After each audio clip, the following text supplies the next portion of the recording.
Okay, good day sa inyo. And ito, gising ko lang ulit. And tingnan nyo, parang nababaliw si Gon talaga pag, kapag pag nakikita niya ako. Kasi alam ko gutom na gutom to. Ayan. So, ngayon naman, ito-train natin siya ng gutom.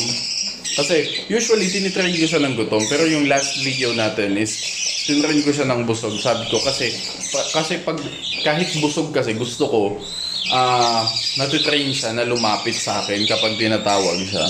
Nice. Okay, yan. Be, dyan ka muna. Dito. Ayaw umalis, Saglit lang. Ano gusto mo? Sapakin ko yun?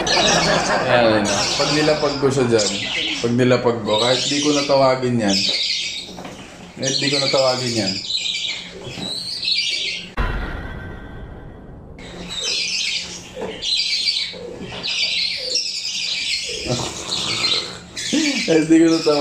Ano ko na lang kamay ko iangat ko na lang kamay ko.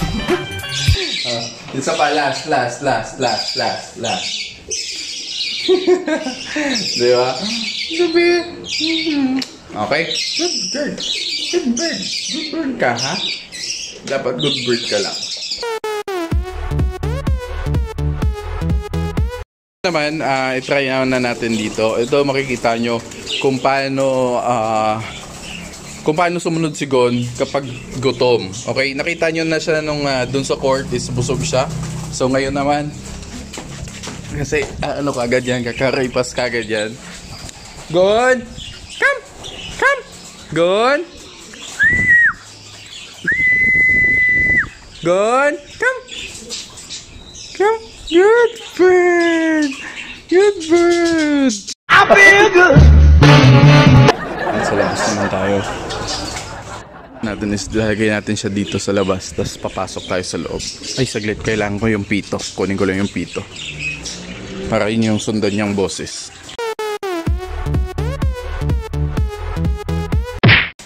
Ayan, lagay natin sa segundo ito.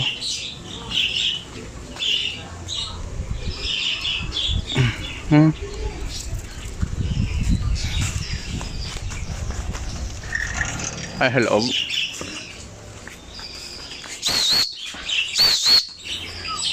Oh! Ayan. Galing na ni Gon. Good word. Very good word. Sa likod siya. Gon, come. Gon, come. Gon, come here. Gon.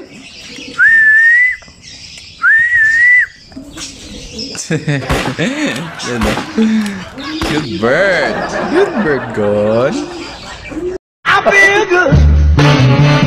So madami kasing nag-comment na mga blind recall daw, mga ganun. Okay, although yung iba na try ko na yun, tapos tinitesting ko talaga yun kay Gon. Tapos ngayon naman, uulitin natin, and ito siya. Dito ka, be. So mga blind recall gagawin natin. Ayan, di tayo nakita, nasa likod tayo. Gon!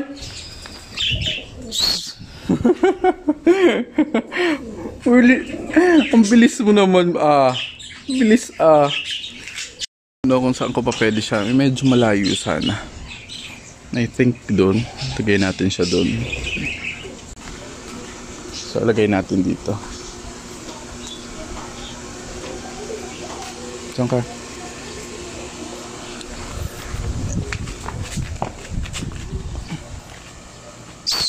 Gon? Gon? Hi. Good word. Good word. Ayan, nakita nyo naman, talagang kahit pa paano, nabalik na siya ng maayos sa atin, and may mga natutunan siya. Salamat syempre sa inyo sa mga nagko-comment sa baba, and madami din akong natutunan ng mga ideas na binibigay nyo. So comment down below kung alam mo yun, kung may mga suggestion kayo, mga hindi natin alam, na para madami din yung makakaalam sa mga ideas. Share your knowledge, ika nga. Okay, so yan. And iba't iba pang training. So subukan din natin mamaya si Luigi kung may natutunan din siya. And ngayon naman nakikita nyo to si Nognog, medyo talagang sanay na siya sa tao. Yan kumaano na siya, sumasampa na siya, humahabol na siya. Kaya yan yung sinasabi ko na kailangan talaga muna siya, i-tame muna siya. Ayan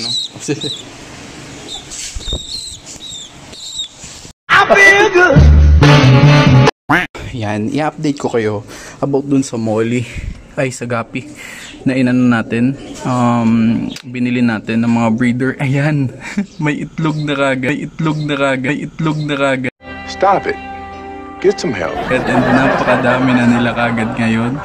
So I'll try my best na mapakita sa inyo. Yan. Yan. Kung nakikita nyo yan. Yan. So may mga maliliit na. Madami na talaga.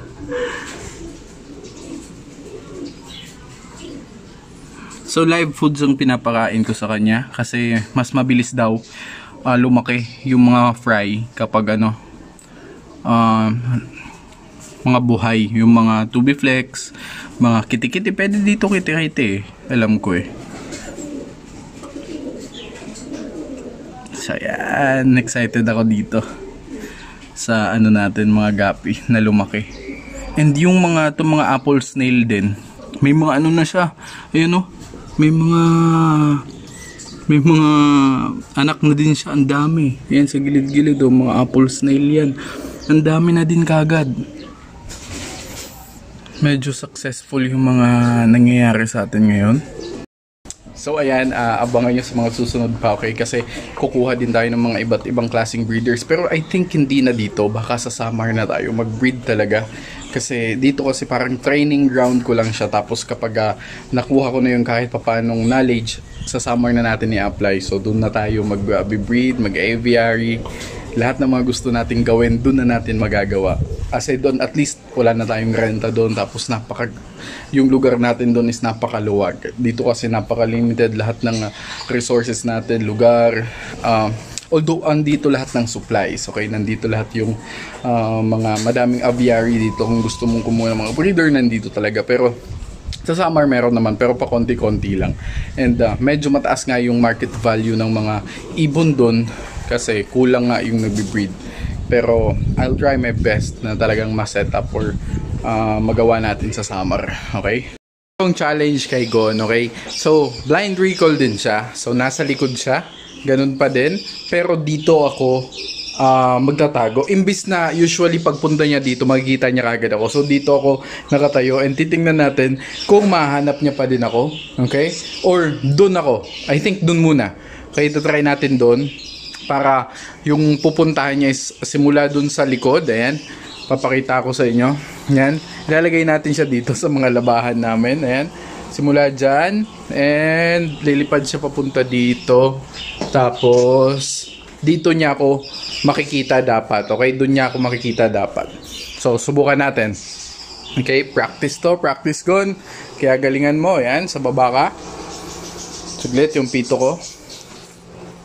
Saglit. Okay. Ready na. Gon!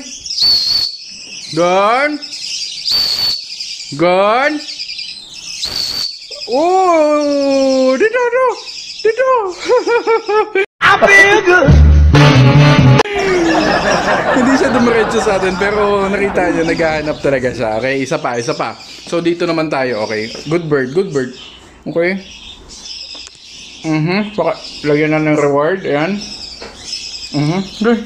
Oh, good bird. Okay. So, isa pa. And, ang gagawin naman natin is, yun nga, yung dito naman. Tatry naman natin dito. Okay. So, sa ibang posisyon naman, I think dito. Okay, dito. Ayan. Saglit lang. Gon!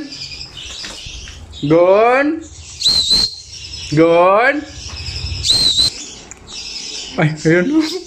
Doon sa may itlog. Gon! Gon! Good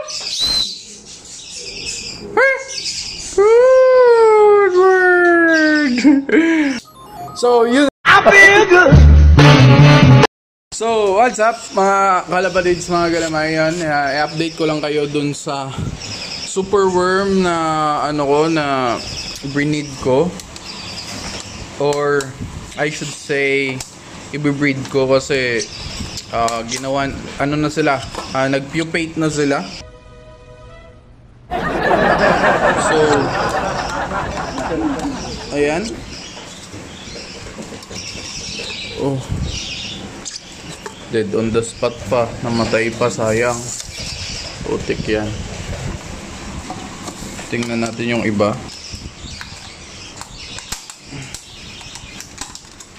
So, ayan. Beetle na sila and kailangan na nilang mailipat dyan.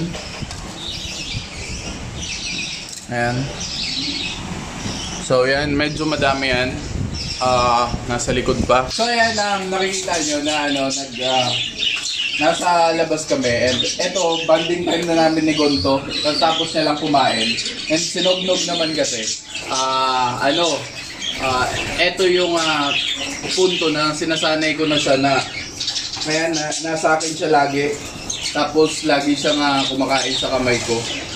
And ayun, si Luigi, nakikita nyo dun.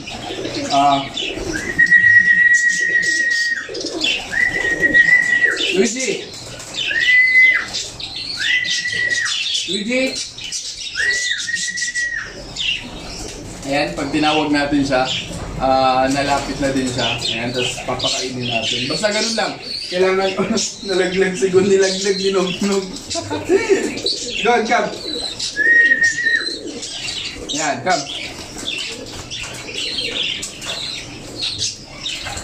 Alright. So, ayun lang. Hanggang mga ilang minuto siguro na ganito habang pinapakain ko sila. Tapos, pag medyo busog na sila, ibabalik ko na sila sa cage nila. Ito na yung pinaka-banding time namin. Ito naman si Gon kasi kahit pa paano nakakalipad na siya. Kaya, madali nang i-train. Tapos, sinasanay ko talaga siya lagi nasa kamay ko. Ayan, ganyan-ganyan. Para pag lumipad siya, ayan, sa akin lang siya dadapo. Hello, awayin mo si Gon? Wala kong nag-aaway. Kaya ulo mo awayin si Gon.